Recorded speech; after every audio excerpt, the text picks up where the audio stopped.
श्रीमद् भागवत में श्री सुखदेव जी महाराज 2 अध्याय में राम कथा कहते हैं। परीक्षित जी महाराज प्रश्न करते हुए कहते हैं, भगवान राम कथा सुनाना आवश्यक क्यों है?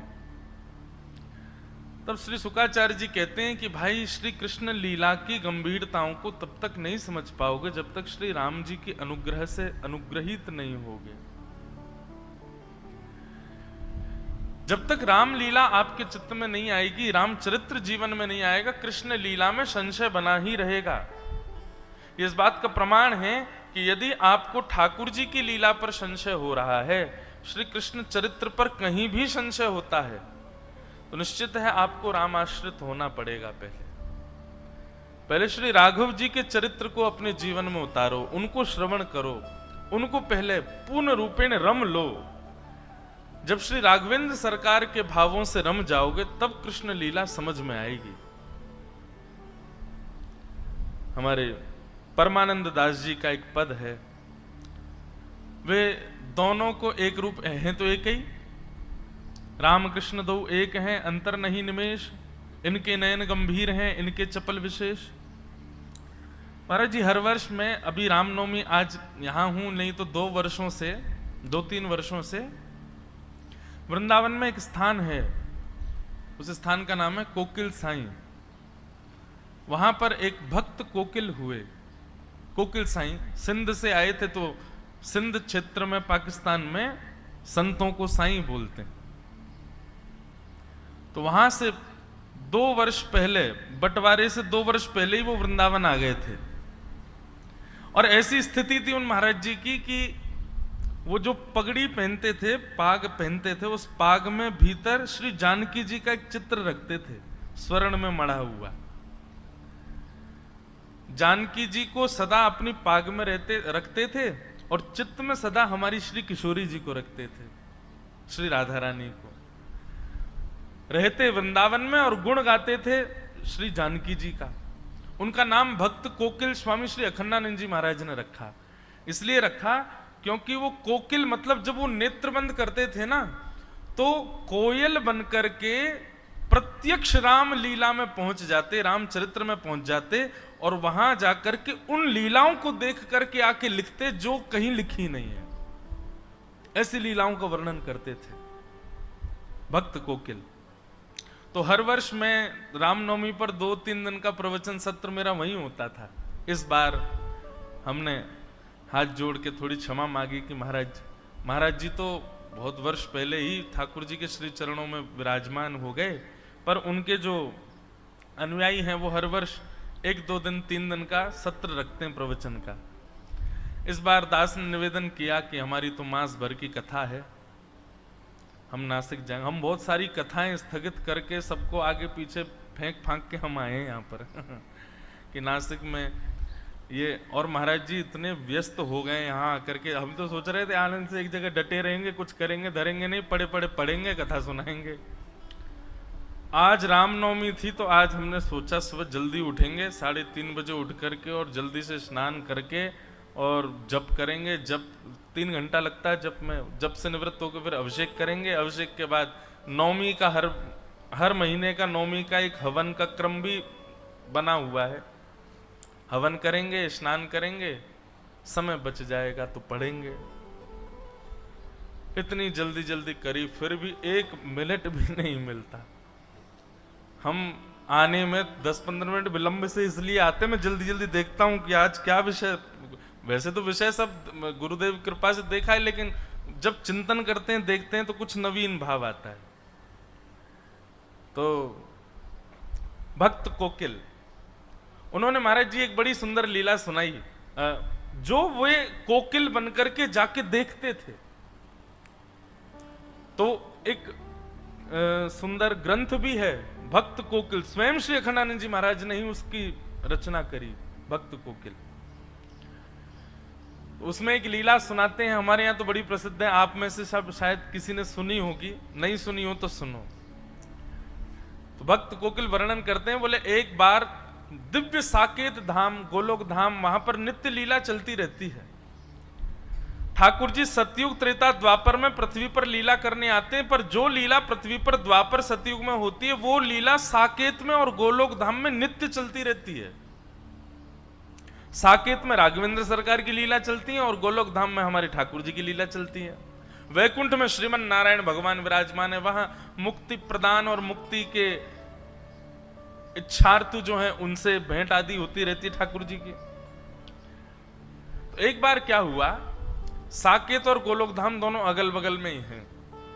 साकेत कहो तो देवताओं की अयोध्या, गोलोक धाम कहो तो देवताओं का वृंदावन। तो एक बार ऐसा हुआ, भक्त कोकिल वर्णन करते हैं कि श्री यशोदा मैया और श्री कौशल्या मैया दोनों के मन में भाव आयो कि चलो आपस में मिल ली हो जाए, दोनों मिलवे को मन बना में।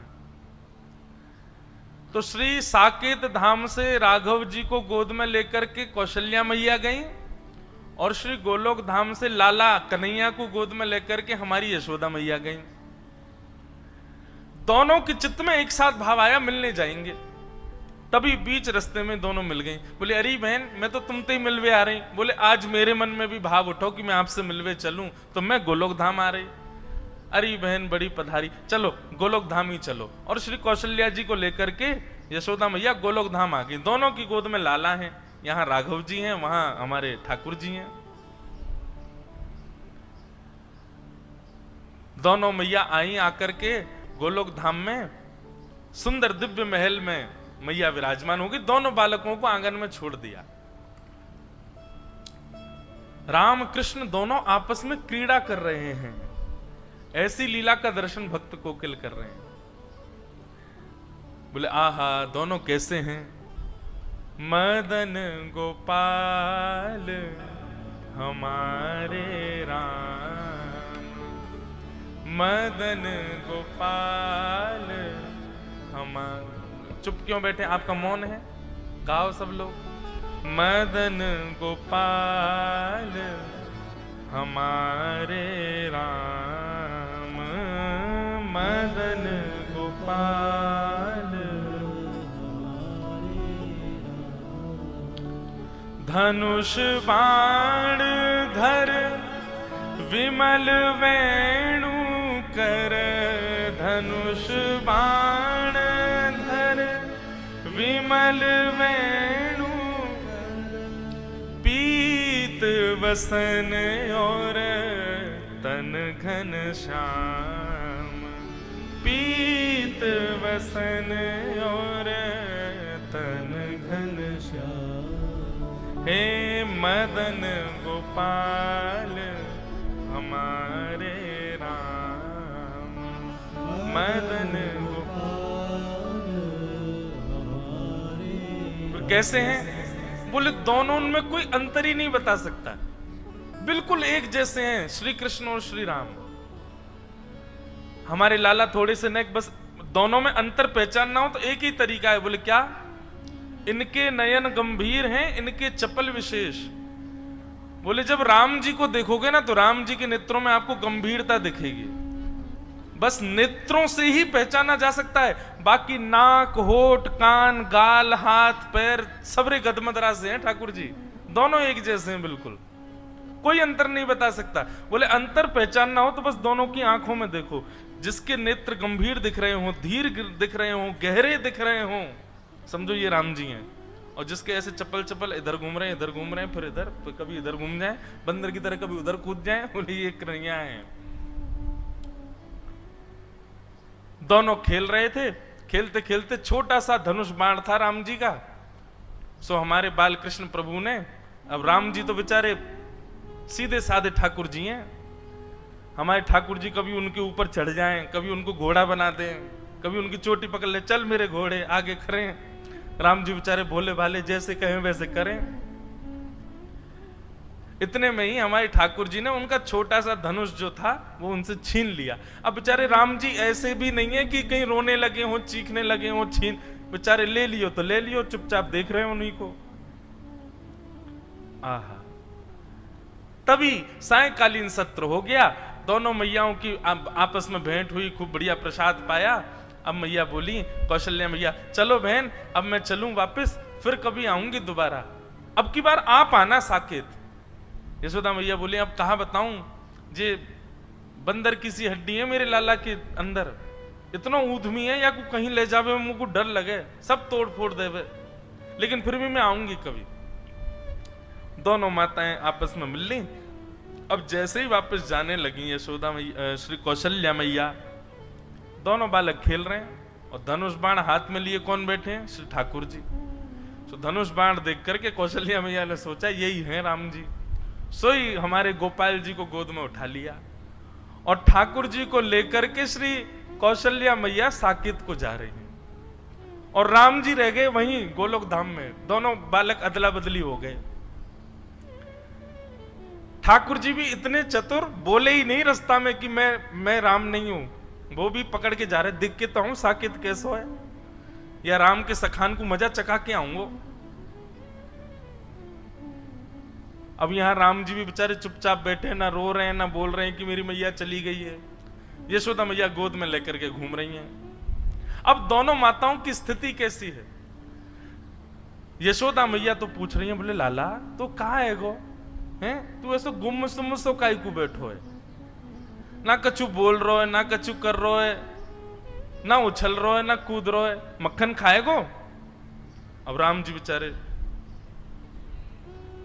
बोले, गर्दन काय को हिला रो है, बोले चोना है, हमको नहीं खाना है। जे कौन सी भाषा लाला, तू तो ब्रज भाषा बोले, ये तेरी ब्रज भाषा तो है ना लाला, तू बोल का रो है? अरे वो कौशल्या को छोरा आयो राम, बात सीख गयो क्या भाषा है? राम जी चुपचाप बैठे, अब क्या करें। आहा, और वहां स्थिति क्या है? जैसे ही ठाकुर जी पहुंचे साकेत, अब तो वहां तो बड़े शिष्टाचार मर्यादा रहती है।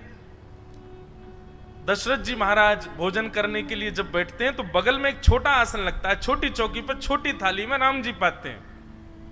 लेकिन यहां साकेत, यहां गोलोक धाम में तो नियम है कि श्री नंद बाबा की गोद में बैठ जाएं ठाकुर जी और उन्हीं की थाली में से खामें। जो नंद बाबा खा रहे हो हाथ पकड़ ले, पहले मुंह खवाओ फिर खाइयो। यहां तो ऐसी लीला है। अब वहां दशरथ जी ने कहा, आओ राघव आइए बैठिए, प्रसाद पाते हैं साथ में मिलके। बगल पे आसन पर आकर के कौशल्या मैया ने बैठा दिया। ठाकुर जी बोले, जे कहा है भैया ये आसन पे मैं तो कभी बैठो ना हूं। तुरंत चढ़ गए और दशरथ जी की गोद में बैठ गए और गोद में बैठ करके वहीं बैठ गए। वहीं प्रेम, दशरथ जी को भी बड़ा प्रेम लगा। अरे देखो कौशल्या, आज राम गोद में बैठ गए मेरी, शायद इनका भाव है कि गोद में बैठ के पाएंगे। अब तो महाराज ये तो बड़े आश्चर्य की बात थी साकेत धाम के लिए। सब लोग आ करके देख रहे हैं और देख करके दूर से ही बलैया ले रहे हैं, आहा आज राम जी का कैसा प्रेम उमड़ा है अपने पिताजी के ऊपर। अब दशरथ जी खा रहे हैं और बीच बीच में बड़े शिष्टाचार से खवा रहे हैं ठाकुर जी को। ठाकुर जी के मुंह में उंगली जाए सो उंगली काट जाए दशरथ जी की। दशरथ जी की बोले, राघव ऐसे नहीं करते, आपने काट क्यों लिया? इतने में तो ठाकुर जी ने कड़ी ली और कड़ी लेके दशरथ जी की दाढ़ी पे लगा दी, खीर लेके माथे पे लगा दी और पूरे मुंह पे सब मक्खन आदि पोत करके और अपनी जीभ निकाल के उनके गाल चाट गए। दशरथ जी बोले, ये कौशल्या ये क्या हो गया है? बाहर आकर के कौशल्या मैया ने देखी तो दशरथ जी तो पूरे सने हुए ऊपर से नीचे तक। बोले ये किसने किया? बोले ये राघव कर रहे हैं, ये कहां से सीख करके आ गए हैं ये सब? बोले अरे आज वहां गई थी ना मैं गोलोक धाम, वहां यशोदा का बेटा बड़ा नटखट है, कहीं उससे तो नहीं सीख लिया? लेकिन फिर भी राघव तो ऐसा तो कभी नहीं करते। इतने में तो राम जी उछल करके भाग गए और महाराज आंगन में जितने भी बढ़िया सुंदर गमला रखे सब फोड़ दिए उठा उठा करके। पूरा साकेत धाम आश्चर्य में, बोले हो क्या रहा है? राम जी के बेचारे जो सखा हैं वे भी बड़े शिष्टाचार में आते हैं। हे राघवेंद्र सरकार, रघुकुल नंदन, हे दशरथ नंदन, हे कौशल्या नंदन, आपके खेलने का समय हो गया है, आइए विराजिए। वहां तो इतनी आज्ञा से बुलावे, वहां पे ओ लाला कहा कर रहे हो रे, जल्दी आ जा, गैया सबरी गई हैं वन में चरवे के काजे, हमारा डोलवे को समय है गया, जल्दी आने करके नहीं आवे को दारी के हम भीतर आ रहे हैं। वहां तो ऐसे बोले सब। ठाकुर जी निकल करके बाहर आए, राम जी के सब सखा देखे, सब सखा तो ऐसे निवेदित कर रहे हैं, ये लीजिए गेंद, इससे खेल ले राघव, आइए यहां खेलेंगे। ठाकुर जी ने गेंद ली, एक दूसरे के मुड़े मारनी शुरू करी, पकड़ करके चोटी कोई को पेड़ पर चढ़ा दियो, कोई को नदी में फेंक आए, कोई के ऊपर चढ़ करके वही को घोड़ा बना दियो। बालक सब रोते रोते कौशल्या मैया के पास गए, बोले आज राम जी को क्या हो गया, बहुत मार रहे हैं हमको। और वहां स्थिति क्या है, दशरथ जी को वसुदेव नंद बाबा गोद में लेकर के बैठे हैं, राम जी से कह रहे हैं लाला आज कड़ी मत लगाइयो मेरी दाढ़ी ते, और मुझ प्रेम ते पान दियो, नहीं तो देख लूंगा फिर मैं। लेकिन यहाँ तो राम जी बेचारे चुपचाप बैठे हैं, ऊपर गोद में उनसे बैठा ही नहीं जा रहा, कभी बैठे ही नहीं कभी गोद में। अब बार बार उतर करके वो तो नीचे आ जाए, फिर उठा करके गोद में रख ले नंद बाबा, फिर उतर के नीचे आ जाए। अब अपने हाथ से खिला, में उनको अभ्यास नहीं किसी के हाथ से खाने का, अपने हाथ से खाते हैं, आकर के थाली में से अपने आप तोड़ करके पा रहे हैं। यशोदा आज चंद्रमा कहां ते निकलो, देखियो लाला अपने हाथ से भोजन कर रहा है, और बड़े प्रेम से नव कवल तोड़ते हैं, लेकर के प्रेम से पाते हैं। बोले पता नहीं क्या हो गया, जब से राम जी से मिलके आए हैं, जब से राम जी आए घर पे, तब ते पतो ना लाला हमारा बिल्कुल शांत सा है गोए। यहां ग्वाल बाल बुलाने के लिए आए, कन्हैया चल खेलवे को समय है गयो। अब राम जी बेचारे बड़े सीधे साधे हाथ जोड़ करके बाहर गए, बालक ने पकड़ ले, बोले आज बड़ो हाथ जोड़ रहा कावे हो लाला, कल तेने बहुत मार लगाई हम, आज तो ना छोड़ेंगे हम। आज राम जी की बारी आ गई, सब ग्वालाओं ने खूब आनंद कराया, इतना ऊधम कराया महाराज, गीले कर लाए, जमुना जी में डुबाया है। राम जी बेचारे परेशान, रात्रि में बिस्तर पर बैठ करके राम जी के नेत्रों से मोटे मोटे आंसू गिर रहे हैं, और वहां कौशल्या और दशरथ जी के आंसू निकल रहे हैं। क्यों? बोले सोनी ना दे रो लाला। रात में राम जी अपने कक्ष में सोते हैं, लेकिन ठाकुर जी तो नंद बाबा यशोदा मैया के बीच में सोमे। अब जबरदस्ती कौशल्या मैया और दशरथ जी के बीच में सो गए ठाकुर जी। कौशल्या मैया दशरथ जी दोनों जैसे ही सोए, तो कौशल्या मैया की चोटी और दशरथ जी की दाढ़ी ते गांठ बांध दी ठाकुर जी ने। बोले अब आनंद आवेगो। थोड़ी देर में दशरथ जी उठे तो यहाँ कौशल्या जी की चोटी खींचे, दशरथ जी की दाढ़ी खींचे, और ठाकुर जी ताली बजा में आनंद आ गयो, आनंद आ गयो, आनंद आ गयो। कौशल्या मैया भूली, बोले ये राम तो नहीं कर सकता। और तभी बैठा करके धीर गंभीरता से जैसे ही ठाकुर जी के मुख की ओर देखा, तो कभी इधर नेत्र घुमाते हैं, कभी इधर नेत्र घुमाते हैं, कभी नीचे देखते हैं, कभी कहीं देखते हैं। अचानक से कौशल्या मैया ने कहकर के पुकारा कृष्ण। जैसे ही कृष्ण कहा, तुरंत ठाकुर जी बोले हाँ मैया। बोले ओहो, ये तो अदला बदली हो गई है, अरे ये हमारे राघव जी नहीं है, ये तो उनके लाला आ गए, ये गोपाल जी आ गए हमारे संग। और वहां धीर गंभीर ठाकुर जी चुपचाप बिस्तर पर बैठे हैं, यशोदा मैया और नंद बाबा दोनों पकड़ पकड़ करके बीच में सुबह में वो फिर उठ के चले जाएं, बीच में सोना आता ही नहीं उनको। यहां यशोदा मैया बोली, बोले लाला इतना गंभीर तो कभी ना रहे। जैसे ही नेत्रों में झांक करके देखा तो धीर था, गंभीर था, बिल्कुल एक निष्ठता, मानो जैसे कितनी गहराई हो भीतर। यहां यशोदा मैया ने पुकारा राघव। बोले जी मां।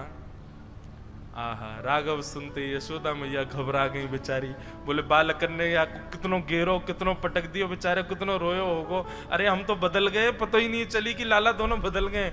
यहाँ से पकड़ करके राघव जी को लेकर के मैया गई, वहां से साकेत से ठाकुर जी को लेकर के श्री कौशल्या मैया आई। बीच रास्ते में दोनों का मिलन हो गया, खूब हंसी, दोनों गले से लगा ली। बोले दोनों में पता ही नहीं चली। बोले भैया, यशोदा मैया बोली पकड़ो अपने माटी के मथोना, कछु करे ना धरे, चुपचाप बैठो रहे वे। कौशल्या मैया बोली आप भी पकड़ो अपने बंदर को, ये बैठता ही नहीं है, पूरे साकेत को अधर करके आ गया है। दशरथ जी की सफेद दाढ़ी पीली पड़ गई है, पूरे पे कड़ी लगा दी है। ऐसे आनंद का वो भाव भक्त श्री कोकिल अपने भाव में वर्णित करते हैं। मदन गोपाल हमारे राम, मदन गोपाल हमारे। जब हमारे प्रभु श्री राम लला अभी मंदिर में विराजमान हुए, दास वहां उपस्थित नहीं हो पाया। मेरी कथा चल रही थी गुना मध्य प्रदेश में, पर महाराज जी उस दिन कथा में मन ही नहीं लग रहा था। योग बन रहा था कैसे भी पहुंचने का, पर बहुत दूरी थी तो जा नहीं पाया। तो शाम को जितने भी संत गए मैंने सबको फोन लगाया और सबसे बात करी। आप विश्वास माने, कोई बनावटी बात नहीं कह रहा हूं। मैंने सबसे यही पूछा, मैंने कहा हमारे रामलला कैसे दिख रहे थे? सब यही कह रहे थे, बोले पहली झलक देखते ही ऐसा लग रहा था वृंदावन के श्री ठाकुर जी खड़े हैं क्या। बोले वैसे ही वृंदावन चंद की जैसी कांति, वैसी चपलता, वैसी नटखटता, कोई अंतर नहीं है बंधुओं। दोनों एक जैसे हैं बिल्कुल। गाओ दोनों बंधुओं, चित्त में एक छवि बनाओ। राम जी ने ऐसे गलवैयां डाल रखी है ठाकुर जी के ऊपर और ठाकुर जी ने गलवैयां डाल रखी है राम जी के। कोई यदि चित्रकारी करना जानता हो, एक ऐसा चित्र बनाओ जिसमें दोनों ठाकुर जी एक दूसरे के गले में गलवैयां डाल रखी हो। यहाँ पर धनुषधारी राम जी, वहां पर वेणु बजा रहे श्री कृष्ण। एक ऐसी चित्र कोई अगर चित्रकार बनाए तो हम उसको उपहार देंगे। एक चित्र बना करके दो। कैसा चित्र बनाना है इस पद में सुनो। मदन गोपाल हमारे राम, मदन गोपाल हमारे राम। धनुष बाण धर विमल वेणु कर, धनुष बाण धर विमल वेणु कर। पीत वसन और तन घन श्याम, पीत वसन और तन घन श्याम। हे मदन गोपाल हमारे राम, मदन गोपाल हमारे राम। और दोनों की विशेषता क्या है? कितना सुंदर पद है ये। अपने भुज जिन जल निधि बांध्यो, अपने भुज जिन जल निधि बांध्यो, अपने भुज जिन जल निधि बांध्यो। रास रचाए कोटिक काम, रास रचाए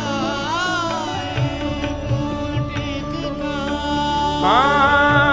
रास रचाए कोटिक धाम, रास रचाए कोटिक धाम। हे मदन गोपाल हमारे राम,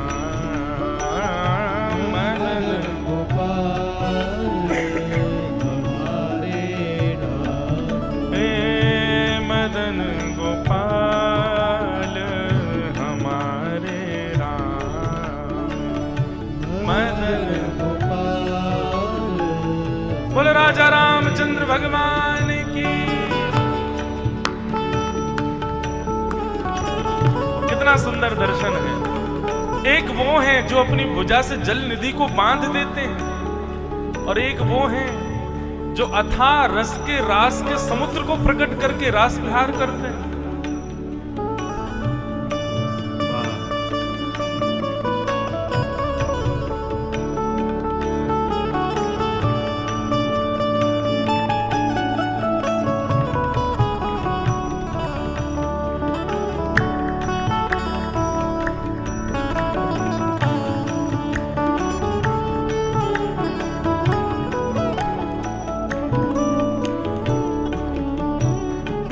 बात बताएं, हमारे ठाकुर जी रास बिहारी कहलाए जाते हैं, परंतु असली रास बिहारी तो राम जी हैं।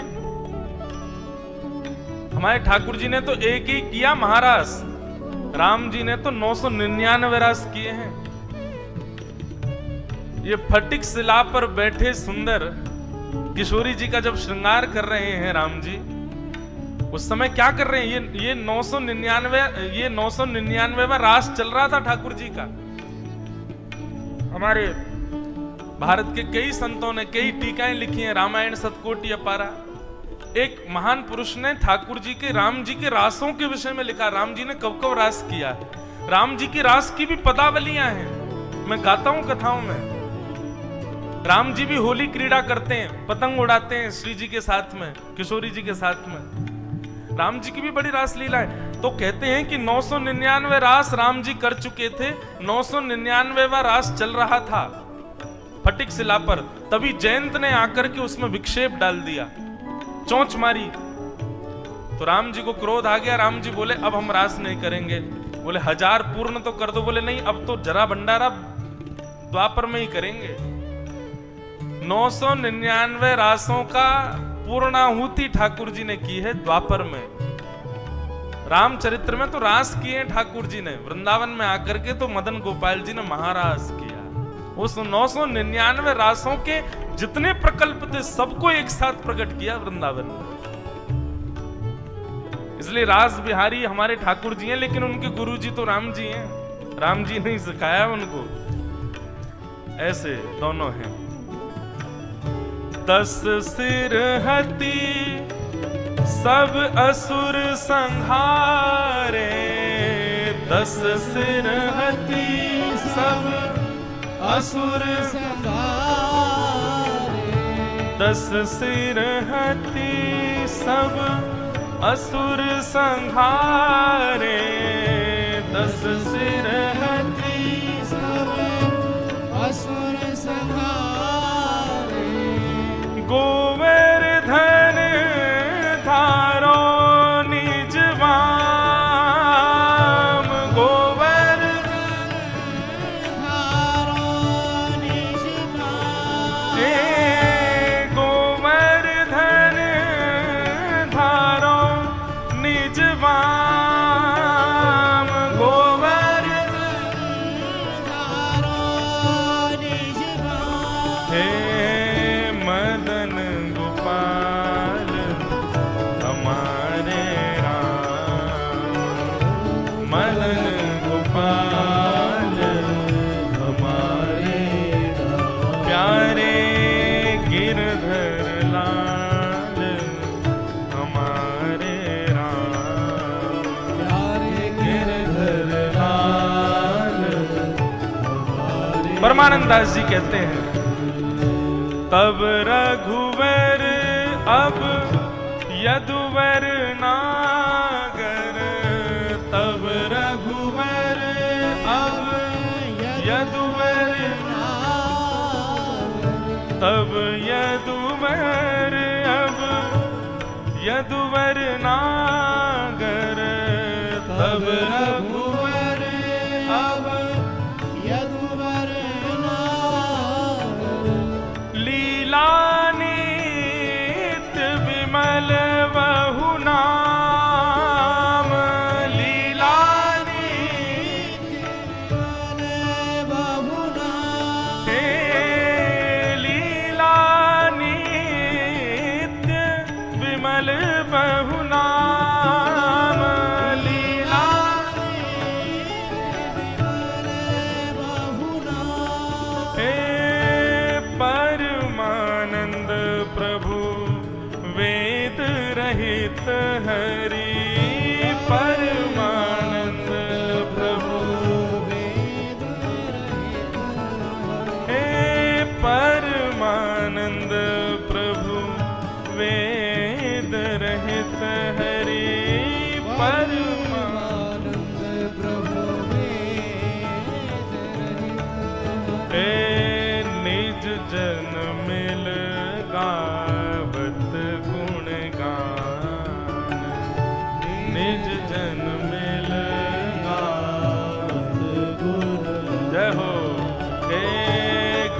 गिरधर लाल हमारे राम, गिरधर लाल हमारे राम, हे गिरधर लाल हमारे राम, गिरधर लाल हमारे राम।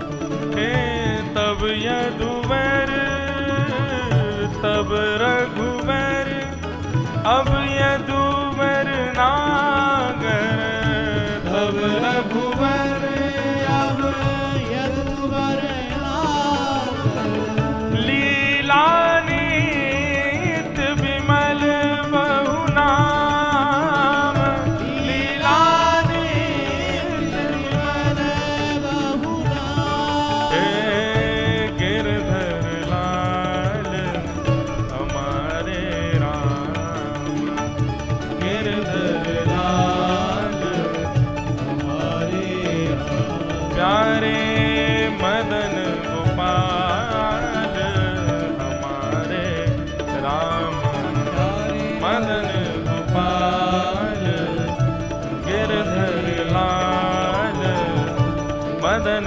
गोपाल हमारे राम।